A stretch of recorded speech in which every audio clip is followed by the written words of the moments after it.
We've been at this for hours. Can I please have a break? No, you have to keep at it until you get it right. Okay, but I just have one question. Sure. Why does my robot have boobs? Well, you know, aerodynamics. Huh. Now run the simulation again. Alright, bloody bring it on. Oh, come on! I guess I need more training.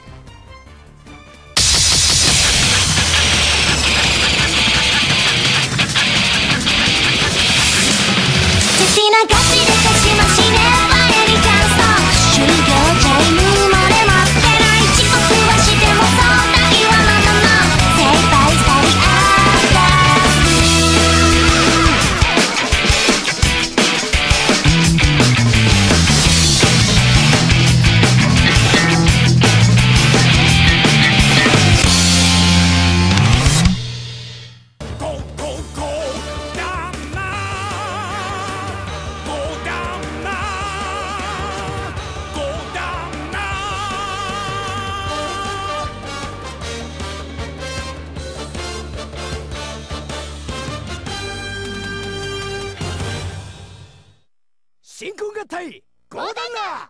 Putting aside my apparent suckage at piloting enormously breasted robots, this is Godannar, a big fighting robot game based off the 2003 anime series of the same name.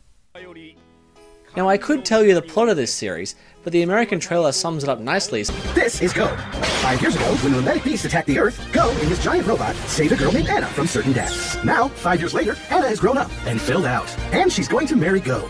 Unfortunately, just as they're walking down the aisle, the mimetic beasts attack again, and Go has to get back into his giant robot to save the city. So Anna, who also happens to be a giant robot pilot, follows Go, and discovers another giant robot beneath the grave of Go's former partner Mira, who was killed in the first battle against the mimetic beasts. Well, it turns out that this robot can mate with Go's robot to form an even bigger robot. So Anna saves Go from certain death, but now Anna is both Go's wife and combat partner, which doesn't sit well with Shizuru, another giant robot pilot who's also in love with Go, or with Go, since his last partner and girlfriend, Mira, was killed in battle with the mimetic beasts.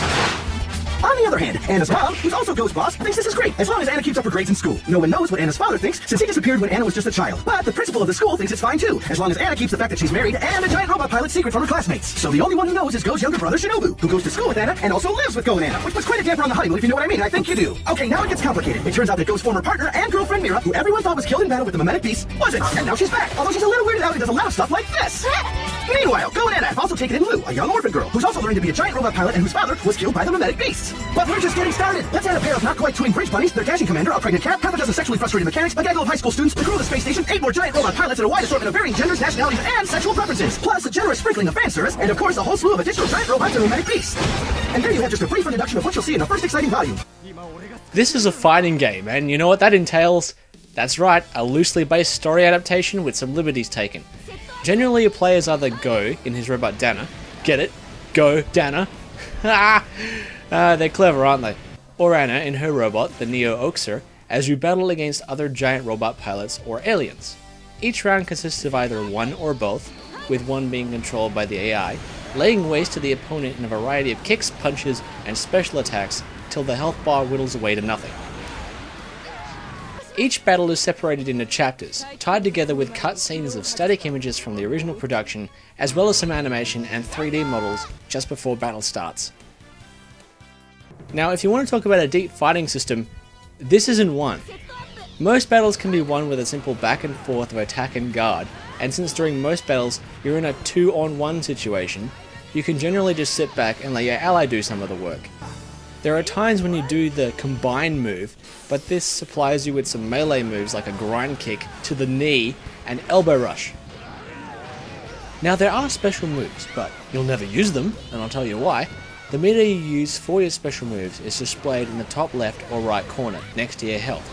The meter is filled when you land an attack or when you successfully guard, and is used to execute your specials. However, it also has another purpose. If you're KO'd while the meter is at 100, you go into a last-ditch effort ultimate mode where the power of your attacks is amplified and you're essentially immortal till the mode wears off, at which stage you can be killed with one attack.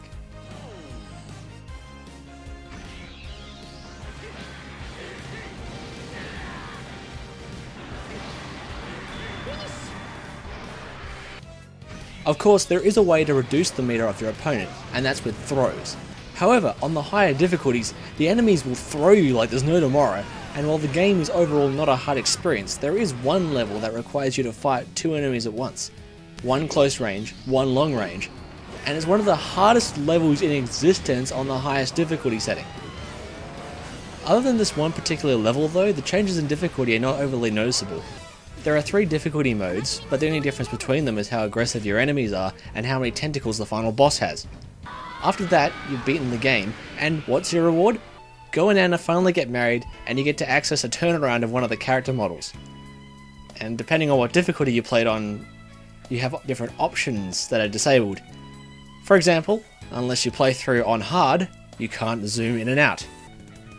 Well, what kind of prize is that?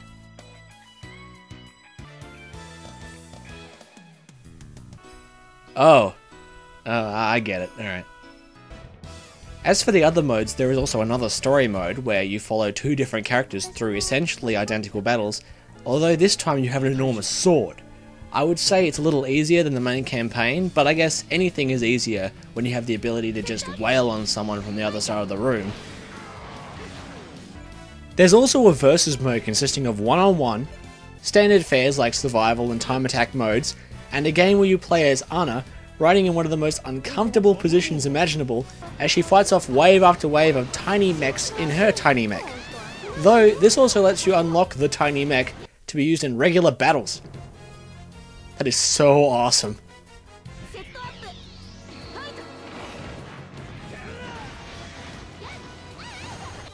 Unfortunately, that's pretty much it. A very bare bones fighting game with giant robots and nearly naked females. If either of those makes you excited, then there just may be something for you here. The models are decently rendered, the combat is fluid and fast, with some pretty good hit detection, given some of the other fighters I've played, and all dialogue is voice acted. It's definitely the best anime-based fighting game I've found so far, even though it's a little short and with a very perverted reward, but if that's the thing you want, I say give it a go. You've been training for 4 months and you really have nothing to show for it, do you? Not really. I have been drawing though. Here, look.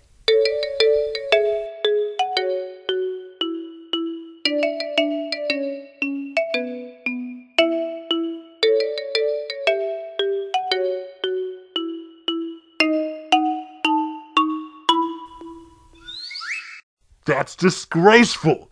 You're pandering to the females! I've just been drawing and gaming. You're looking too much into it. At least tell me you've been investing your time in something worthwhile besides that. Look! Look! Underwater cat! Enough! You're not consistent enough with these reviews to warrant training. You're on your own. Fine, I'll get chi back my own way.